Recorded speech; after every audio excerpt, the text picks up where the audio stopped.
بیٹھا اصول فقہ پڑھی ہے، اگر کتاب و سنت کی فقہ ہی حاصل نہیں ہونی ہے، سمجھ بوجھ ہی نہیں لینی ہے، پھر وہ مقلد کا مقلد رہنا ہے، کیونکہ مجتہد کا متضاد مقلد اور مقلد کا متضاد مجتہد ہے۔ 8 سال مدرسوں میں پڑھ کے دال کھا کے زکوٰۃ کا مال کھا کے پھر بھی وہ مقلد کا مقلد باہر نکلے، حضور کوئی سانو بھی کتاب و سنت دا مسئلہ دسو نا۔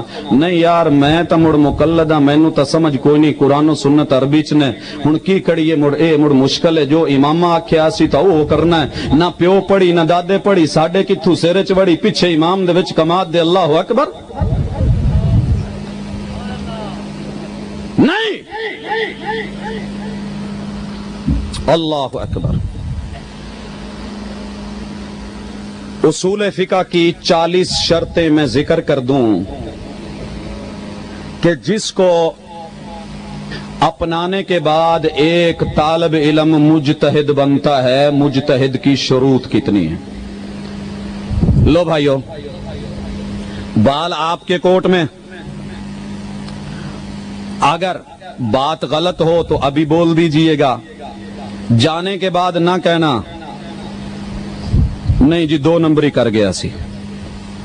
بھائیو، مجتہد بننے کی پہلی شرط جو میں شرطیں پیش کر رہا ہوں نور الانوار سے ہیں، الرسالہ سے امام شافعی کی، امام غزالی کی مستصفیٰ سے ہے، ابن قدامہ کی روضۃ الناظر سے ہے، آمدی کی الاحکام سے ہے، ابن حزم کی الاحکام سے ہے، جمع الجوامع سے ہے، امام غزالی کی المحصول سے ہے، کشف الاسرار سے ہے، اور تحصیر التحریر سے ہے، فواتح الرحمود سے ہے، معالم و اصول الفقہ للجیزانی سے ہے، امام شاطبی کی موافقات سے ہے، امام بالی کی مختصر سے ہے، امام طوفی کی مختصر سے ہے، امام شوکانی کی ارشاد الفحول سے، اور ابن النجار کی شرح الکوكب المنیر سے، البحر المحیط سے، اور اصول الشاشی سے۔ اتنی کتابوں سے مستنبط یہ اصول اور یہ شرطیں کہ مجتہد بننے کے لیے پہلی شرط یہ ہے ان یکون مسلمن، کہ مجتہد وہ بن سکتا ہے جو مسلمان ہو۔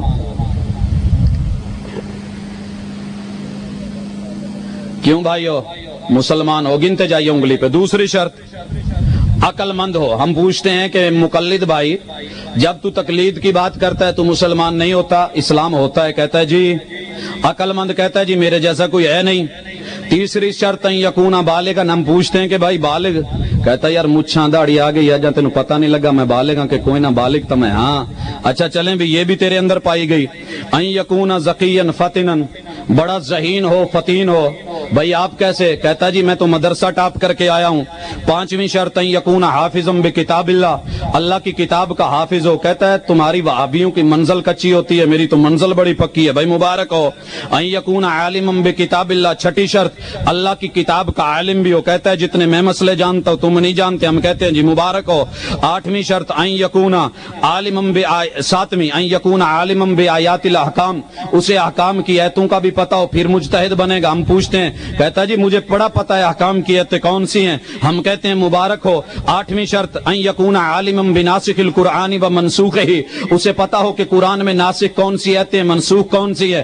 کہتا جی مجھے بڑا پتہ ہے، میں نے بڑی کتابیں پڑھی، ہم کہتے ہیں مبارک ہو۔ نویں شرط ان یکونا عالما بالعام والخاص، اسے عام اور خاص کا پتہ ہو۔ دسویں شرط مطلق مقید کا پتہ ہو۔ گیارہویں شرط اسے نص اور ظاہر کا پتہ ہو۔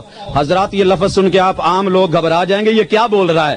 یہ میں وہ بول رہا ہوں جو مدرسوں کے اندر شرطیں لگا لگا کے بندہ تیار کیا جاتا ہے، ریگ مال مار مار کے رگڑ رگڑ کے پالش کر کے باہر نکالا جاتا ہے۔ جب 40 شرطیں پوری کرنے کے بعد مدرسے کے باہر آتا ہے، کہتا ہے جناب میری کی مجال کہ میں مجتہد ہو کے اجتہاد کراں، میں تا مقلد ہاں، حضرت انہی دا میں تا انہاں دی مننی ہے، جی میں انہاں آکھی ہے، مینوں مڑ کی پتہ جو عربی دا کی ہوندا ہے۔ ہاں ہاں نہیں پتہ تو آ۔